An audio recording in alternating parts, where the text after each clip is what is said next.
আড়াই বছর আগে যমুনা টিভিতে প্রচারিত প্রতিবেদন ধরিয়ে দিল অপরাধী চক্রের মাস্টারমাইন্ডকে। ২০২২ সালে ময়মনসিংহে গায়ে ময়লা ছিটিয়ে ও পরে পরিষ্কারের নামে ব্যবসায়ীর ৪ লাখ টাকা হাতিয়ে নেয় হান্নান মিয়া। পরে ঘটনাস্থলের আশপাশে ৩ কিলোমিটার এলাকার সিসি ক্যামেরার ফুটেজ বিশ্লেষণের মাধ্যমে প্রতিবেদন করে যমুনা টিভি। সম্প্রতি সেই প্রতিবেদন দেখে অপরাধীদের সূত্র পায় পিবিআই। ঢাকার চকবাজার থেকে গ্রেপ্তার হন চক্রের প্রধান হান্নান মিয়া। আর এইটা ওইটা না, কাপড় ধোয়ার একটাই সলিউশন, চাকা অনেক ওয়ান। ২০২২ সালে ৯ অক্টোবর ময়মনসিংহ শহরের দুর্গাবাড়ি সড়কে জনতা ব্যাংক থেকে বের হন স্থানীয় ব্যবসায়ী শামসুল আলম। কালো ব্যাগ হাতে পিছু নেয় এই ব্যক্তি। পেছন থেকে ব্যবসায়ীর পিঠে ময়লা পানি ছিটিয়ে দেন তিনি। পরে পাঞ্জাবি পরিষ্কার করে দেওয়ার নামে হাতিয়ে নেন ব্যবসায়ীর ৪ লাখ টাকা।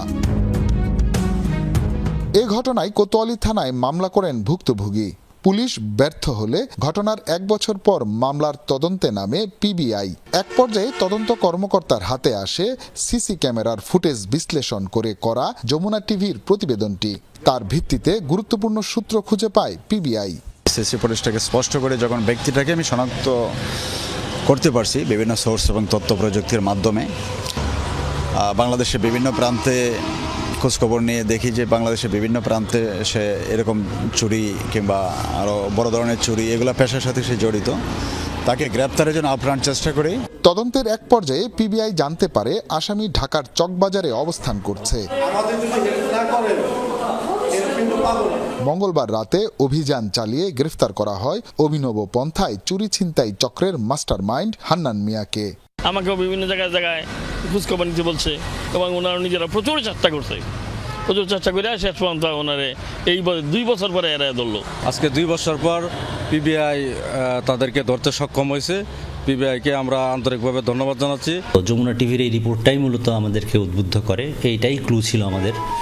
সেটা থেকেই মূলত আমরা যে প্রযুক্তির মাধ্যমে তার চেহারা শনাক্ত করতে সক্ষম হই এবং প্রকৃতপক্ষে এই রিপোর্টটা যদি নিউজটা না আসতো আমরা হয়তো এতদিনেও পারতাম কিনা এটা সন্দেহ ছিল। গ্রেফতারের পর হান্নান মিয়াকে আদালতে নেওয়া হয়। সেখানে ১৬৪ ধারায় জবানবন্দি দিয়েছেন তিনি। হুসাইন শাহিদ, যমুনা নিউজ, ময়মনসিংহ।